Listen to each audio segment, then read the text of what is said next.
وقال الشیطان، وہ کہے گا شیطان، لما قضی الامر، جب فیصلہ ہو جائے گا قیامت کے دن جہنمیوں کے جہنم جانے کا فیصلہ، ان اللہ وعدکم وعد الحق، اللہ نے وعدہ کیا وہ وعدہ پکا تھا، ووعدتکم فاخلفتکم، میں نے وعدہ کیا لیکن میں اس کے خلاف چلتا ہوں، میں تو شیطان تھا، میری بات کیوں مان رہے؟ وما کان لی علیکم من سلطان، نہ تھا میرا تم پر کوئی زور، الا ان دعوتکم، میں نے تو خالی دعوت دی، فاستجبتم لی، تم بھاگتے ہوئے آئے، یعنی میری دعوت قبول کی، فلا تلومونی، مجھے ملامت مت کرو، ولوموا انفسکم، اپنے آپ کو ملامت کرو، دین کے مقابلے میں، نبی کے مقابلے میں، قرآن کے مقابلے میں، خدا کے مقابلے میں کیوں میری بات مانتے تھے؟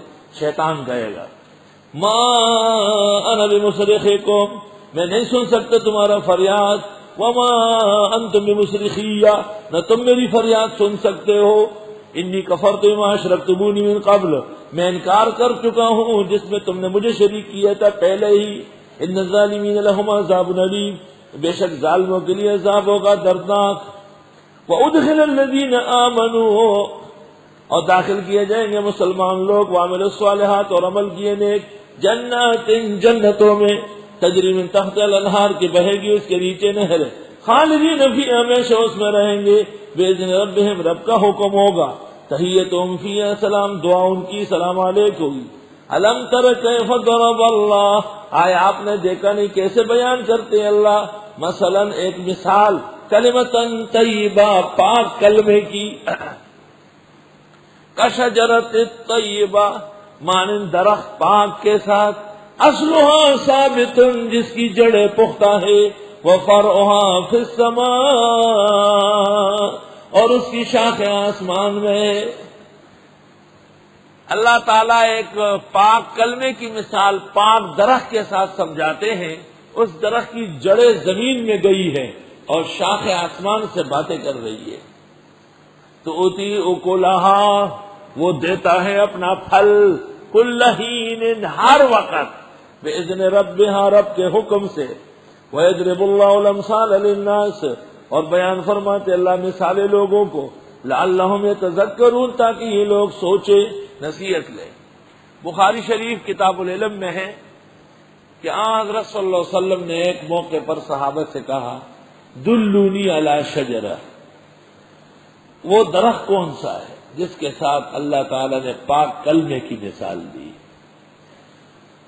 صحابہ کرام درختوں میں چل پڑے، ادھر ادھر، وہ درخت بھی، وہ درخت۔ عبداللہ بن عمر کم سن تھے، ان کو یاد آیا کہ یہ کھجور کا درخت ہے، سامنے کھڑا ہے، کھجور یہ سامنے کھڑا ہے، کھجور وہ سامنے کھڑا ہے۔ الحمدللہ، الحمدللہ، کھجوروں کو کھیڑنے والے بہت آئے، لیکن ہم نے سختی سے منع کیا، جاؤ یہاں سے۔ کھجور کا درخت بھی کوئی اکھیڑتا ہے؟ کھجور تو مذہبی ادا ہے مسلمان کی۔ روح المانی میں ہے، آدم علیہ السلام جب پیدا ہوئے اور مٹی بچ گئی تو فرشتوں نے پوچھا خداوند تعالیٰ سے کیا کرے گا، زمین میں دباؤ، فانبتت النخل، کھجور کا درخت اگا۔ آپ نے فرمایا اکرموہا امتکم، اس کا اکرام کرو، یہ تمہاری پھوپھی ہے، اور پھوپھی کو کھیڑتے ہو بے ایمانو، پھوپھی چچی کسی کو نہیں چھوڑ گئے۔ ایک انتخاب میں جمعیت العلماء اسلام کا نشان کھجور کا درخت تھا۔ روح اللہ ایک طالب علم تھا ترڈیر میں، وہ بڑی اچھی نظمیں پڑھتا تھا، جوان سالہ مر گیا۔ مفتی محمود صاحب اور غلام غوث دونوں اسٹیج پر بیٹھے تھے اور اس نے بڑے شوق سے پڑھا،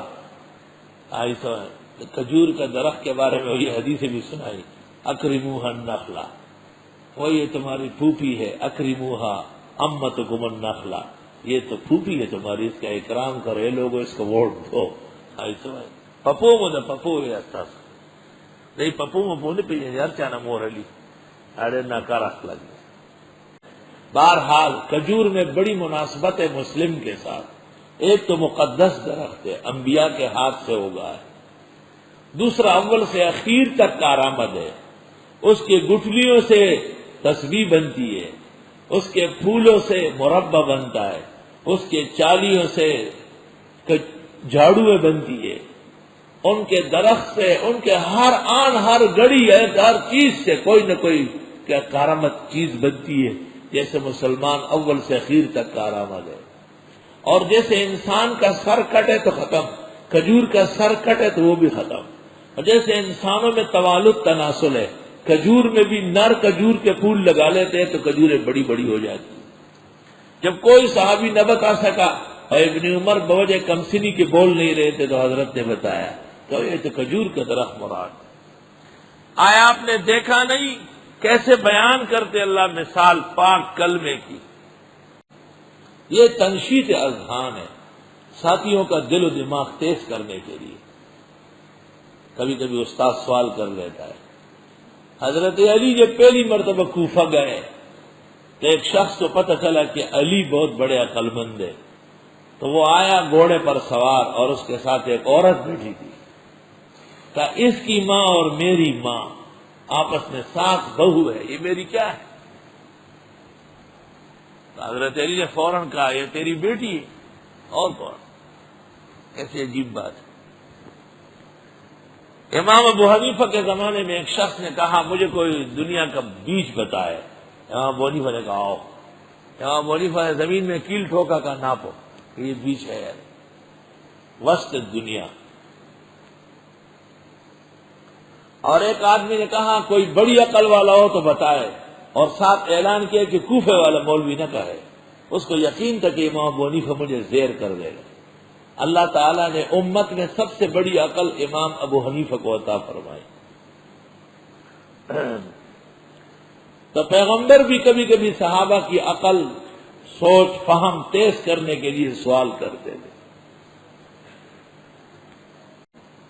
اس کو عربی میں کہتے ہیں الغاز اور معمات، فارسی میں کہتے ہیں چیستان، اور اردو میں کہتے ہیں پہیلیاں. اب پشت میں کہتے ہیں اڑنا.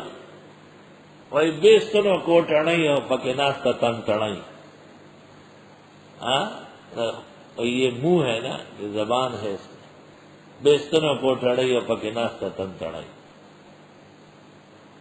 اور وڑو کے ہندو گے اور پسرے چاپڑ گے یہاں ملک کے.